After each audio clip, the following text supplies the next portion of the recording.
Rancher rescues a wounded tribal leader. The next day, he receives an unexpected gift of 5 native women. Elias Mercer had learned early in life that the land spoke to people who were willing to listen. He did not talk much himself, and he did not feel the need to. Words often caused trouble, especially in the wide and uneasy frontier, where people judged one another before knowing the truth. Elias preferred the sound of wind moving through tall grass, the slow creak of fence posts, and the steady breathing of his horse beneath him. Those sounds made sense. They did not lie. He lived alone on a modest cattle ranch at the edge of a broad valley, far from the growing town and even farther from comfort. The land was rough, dry in the summer, bitter in the winter, and unpredictable all year long. Many men had tried to settle there and failed. Elias stayed because he believed the land was not meant to be conquered, only respected. He took what he needed, gave back what he could, and left the rest untouched. Each morning began the same way. He rose before the sun, washed his face with cold water drawn from the well, and stepped outside to greet the day. The sky was usually quiet at that hour, painted in pale colors that faded quickly once the sun climbed higher. Elias checked his cattle, repaired whatever the night had broken, and prepared for the long hours of work that followed. He did not rush. Rushing led to mistakes, and mistakes could cost a man his life out here. The people in town knew of Elias, though few truly knew him. Some said he was strange. Others said he was stubborn. A few claimed he was dangerous because he refused to take sides in the growing tension between settlers and the nearby native tribes. Elias did not argue with them. He believed fear often came from not understanding, and he had seen enough violence born from careless hatred to last a lifetime. Years earlier, Elias had witnessed a conflict that left him changed. A group of settlers, fueled by rumor and anger, had attacked a small native camp near the river. The fighting was quick and cruel. By the time Elias arrived, drawn by smoke and shouting, the damage was already done.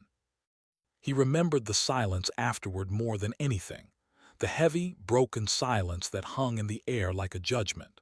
That day, Elias promised himself he would never raise a weapon in anger and never turn away from someone in need, no matter who they were. It was this promise that guided him on the evening everything began to change. The sun was low when Elias rode toward the far edge of his land, following a fence line that had been damaged by a recent storm. His horse moved slowly, tired but steady. The air was still, carrying the smell of dry earth and distant rain. Elias was focused on the fence when something caught his eye near a dried creek bed. At first, he thought it was a fallen animal. Then he noticed the shape was wrong, too still, too human. Elias dismounted carefully and approached on foot. His hand rested near his side, not reaching for a weapon but ready if needed. As he drew closer, he saw a man lying in the dust, his clothing torn and darkened with dried blood. The man's face was weathered, marked by age and experience, but there was strength in it even in stillness. Elias recognized at once that the man was native. That knowledge sent a quiet warning through his mind. Helping him could bring trouble. Leaving him could haunt Elias forever. He knelt beside the man and checked for breathing. The breath was shallow, uneven, but there. The man was alive, though barely. A deep wound marked his side, likely caused by a blade or sharp metal. It had been roughly bound with cloth, but the bleeding had been heavy. Elias looked around, scanning the land for signs of others. There were none. No tracks nearby, no smoke, no voices. Whoever this man was, he had traveled far while injured or had been left behind. Elias felt the weight of the moment settle on him. He could ride away. No one would know. People in town would say it was not his problem. They would say it was safer that way. But Elias did not believe in safety built on silence. Carefully, he lifted the man, wincing at the effort. The man was heavier than he looked, and Elias could feel the tension of pain ripple through him, even in unconsciousness. Elias secured him across the horse and began the slow ride back to the ranch, every step measured, every second watched.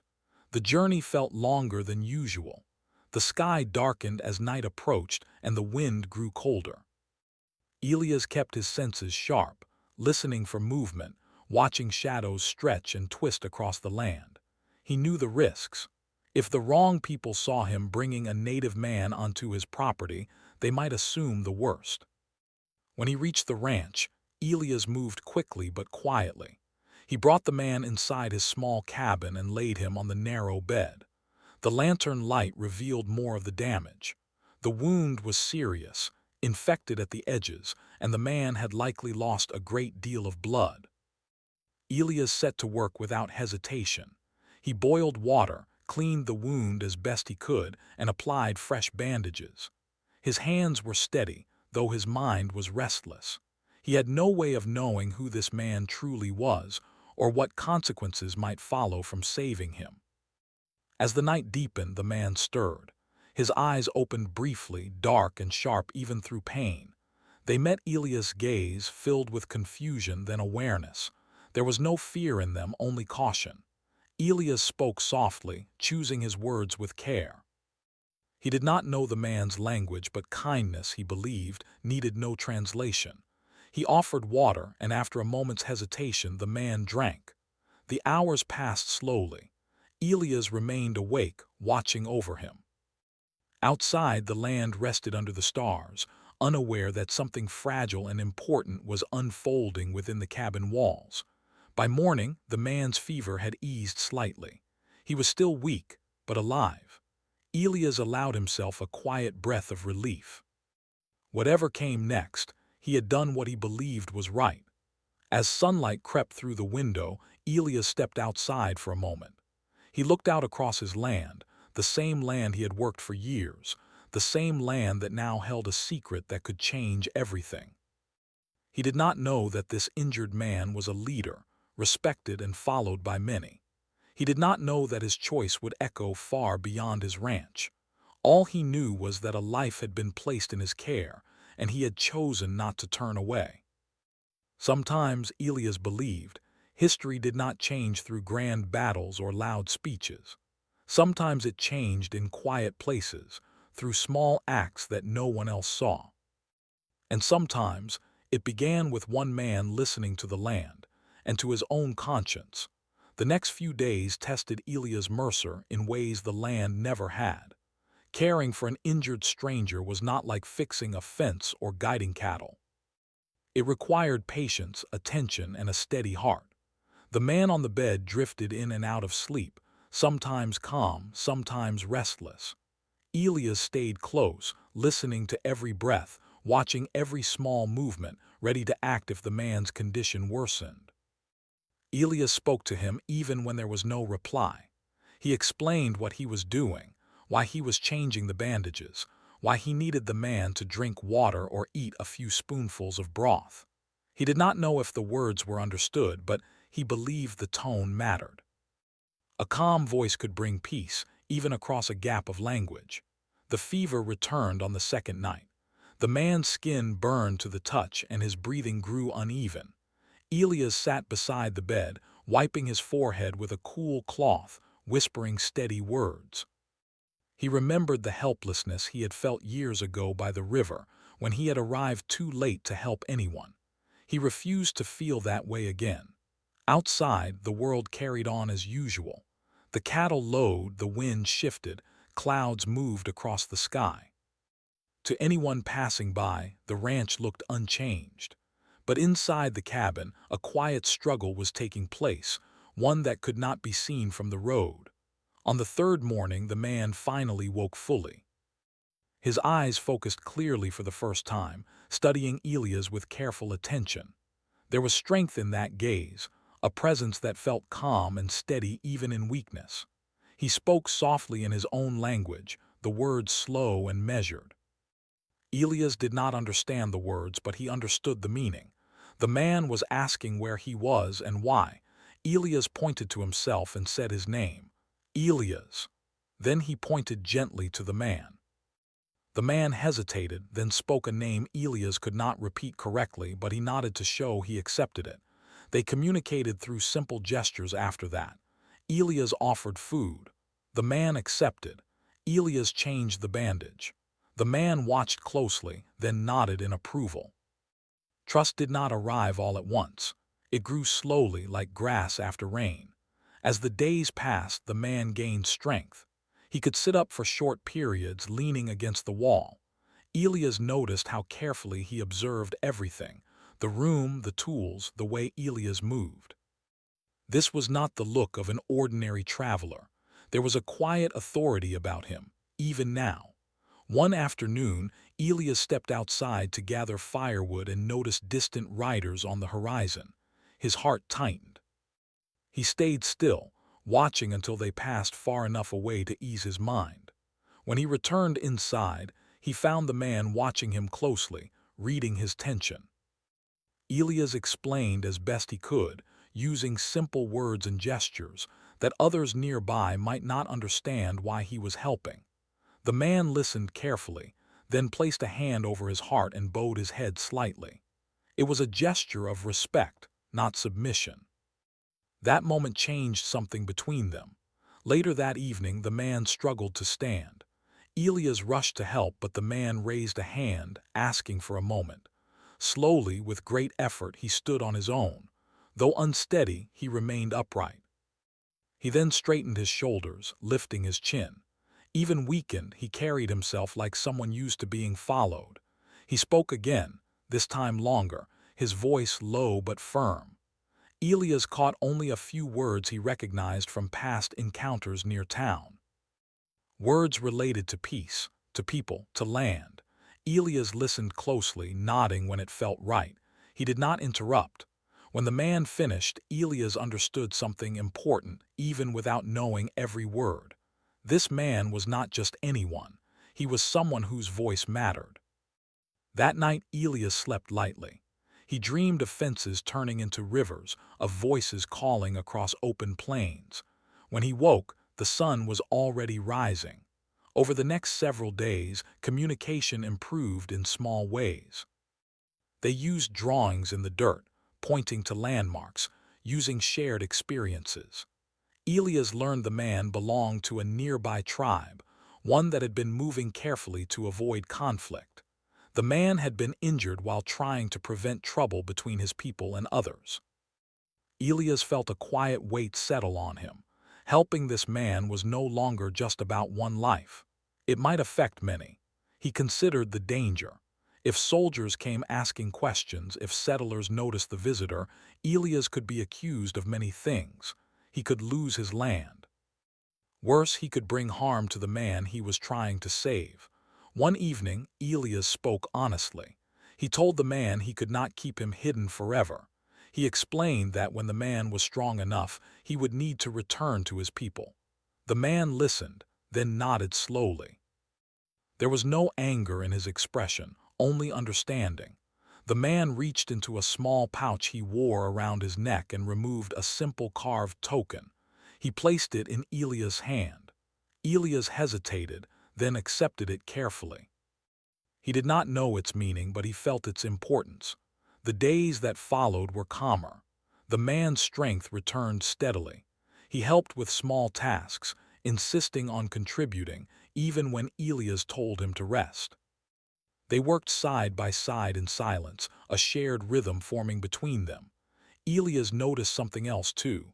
The land seemed different, calmer, as if it approved of what was happening. On the final morning, the man stood outside the cabin, breathing in the air deeply. He was ready to leave. Elias saddled the horse without speaking. When everything was prepared, the man turned to Elias. They stood facing each other, two men from different worlds, bound by a choice made without expectation. The man spoke slowly, placing his hand over his heart again, then gesturing outward toward the land, toward the future. Elias understood enough. This was not goodbye. This was a promise. As the man rode away, Elias watched until he disappeared into the distance. Only then did Elias return to the cabin, sitting quietly with his thoughts. He did not know what would come next.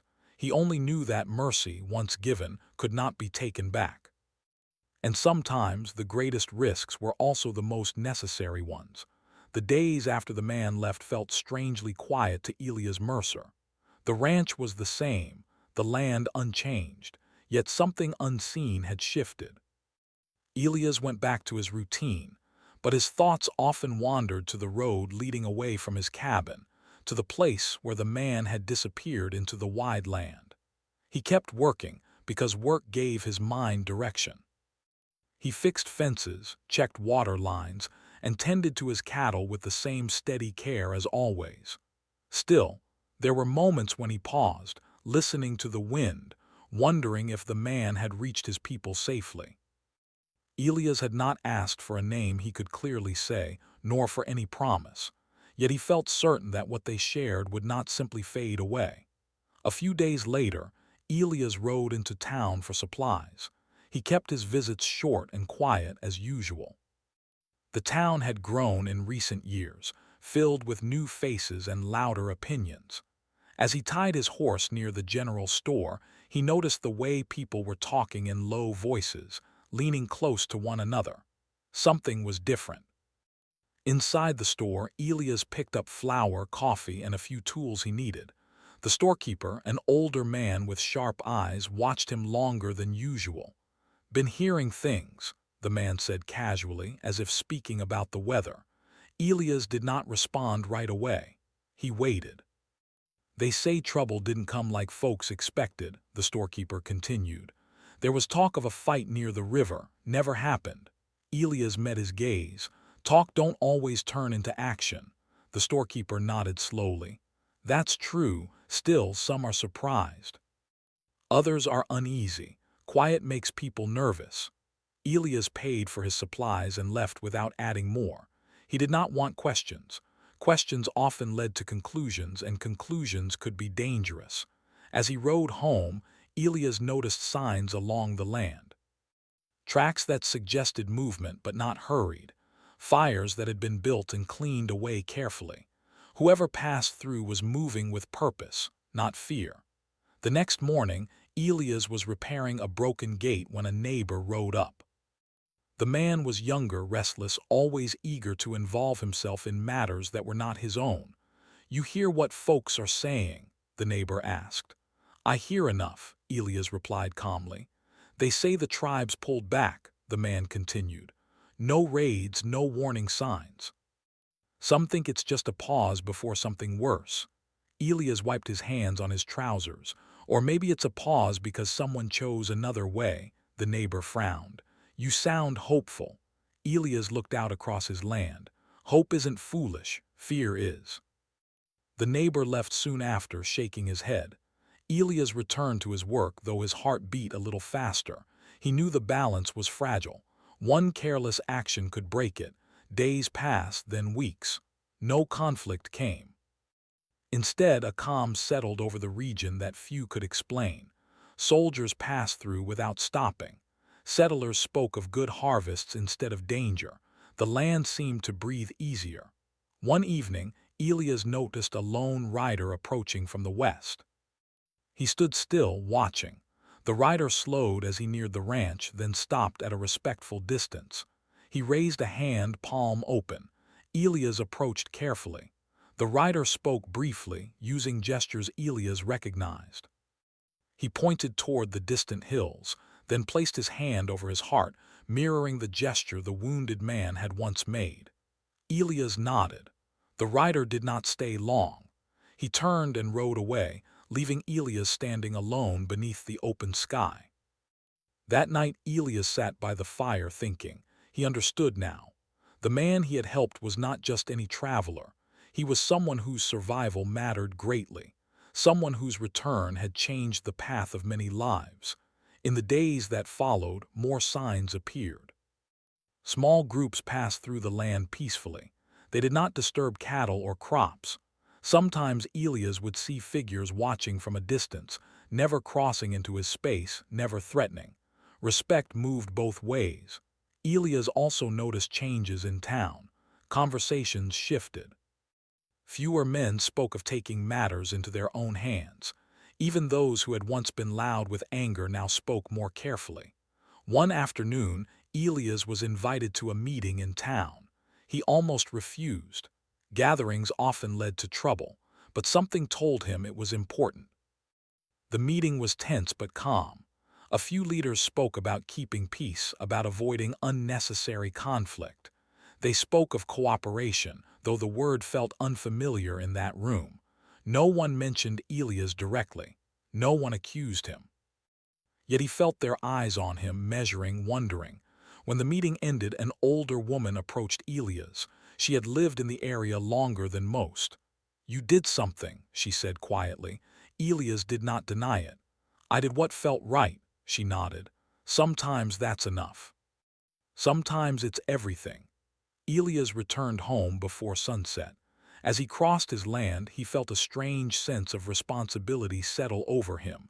Not a burden, but a calling.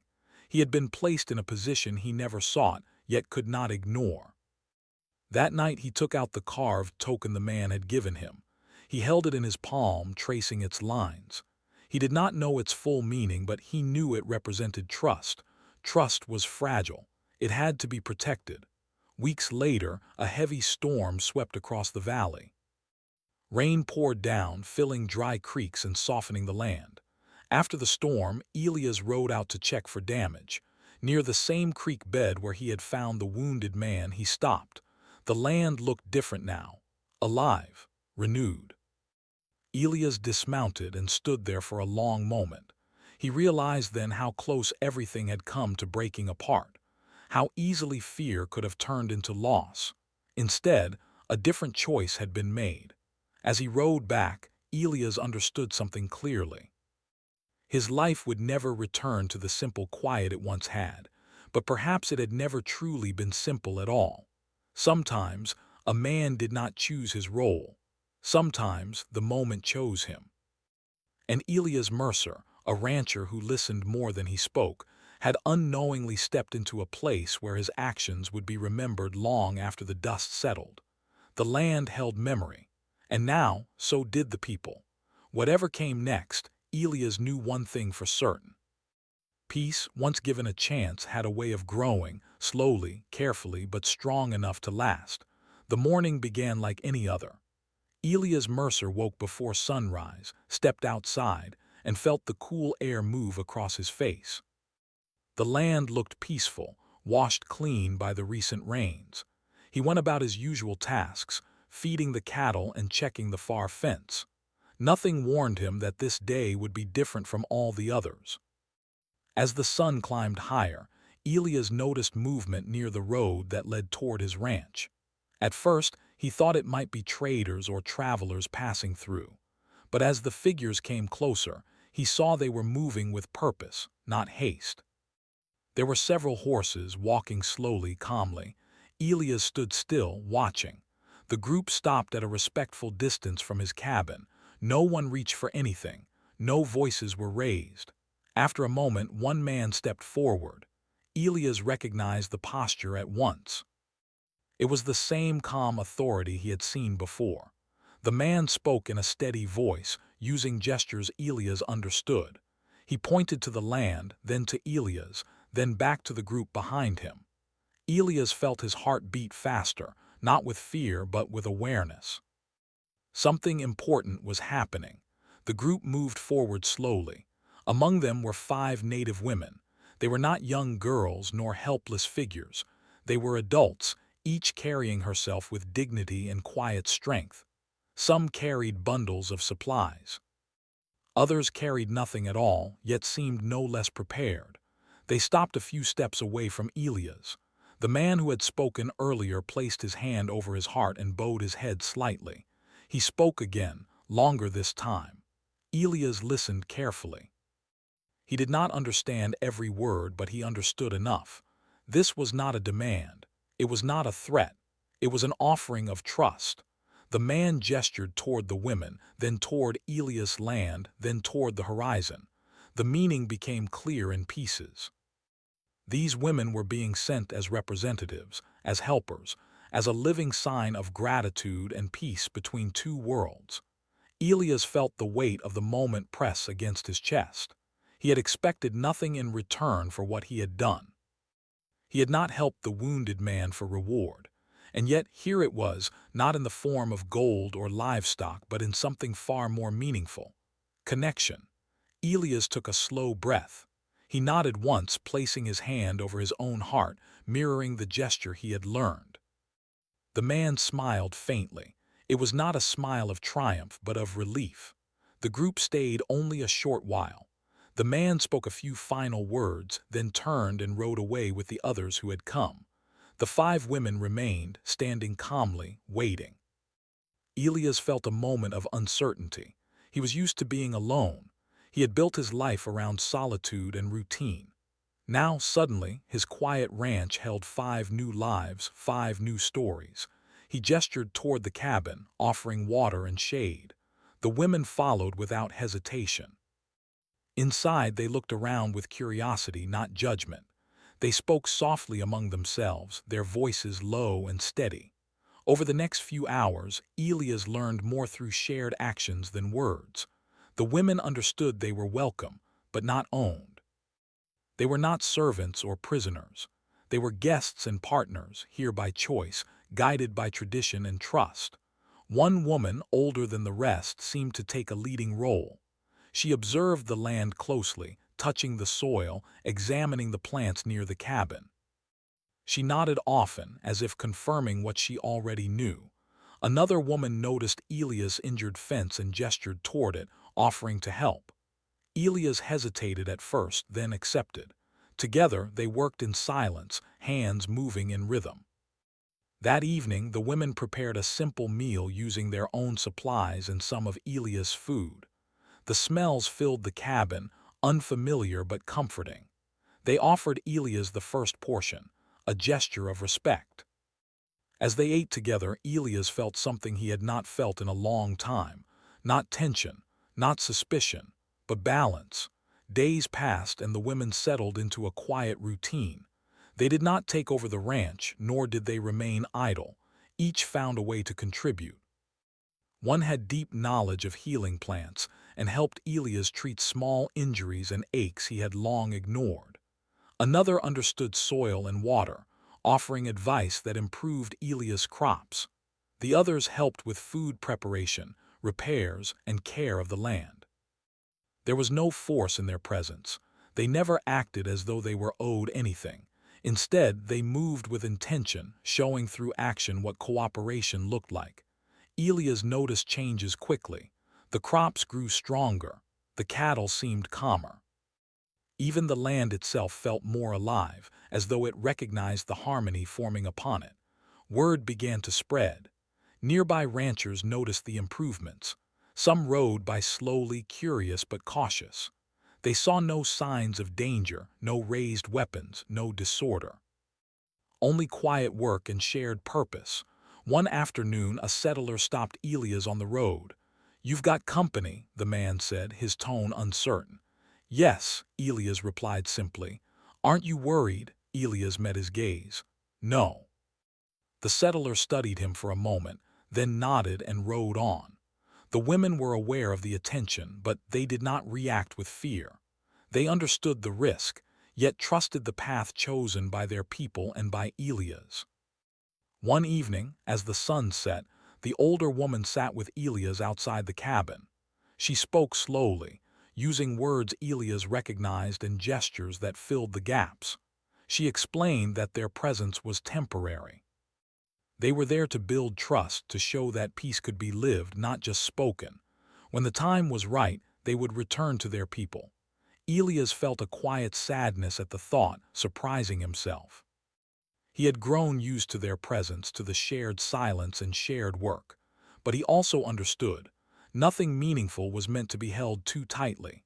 As weeks passed, the ranch became a place people spoke of differently, not as a border, not as a risk, but as a meeting ground.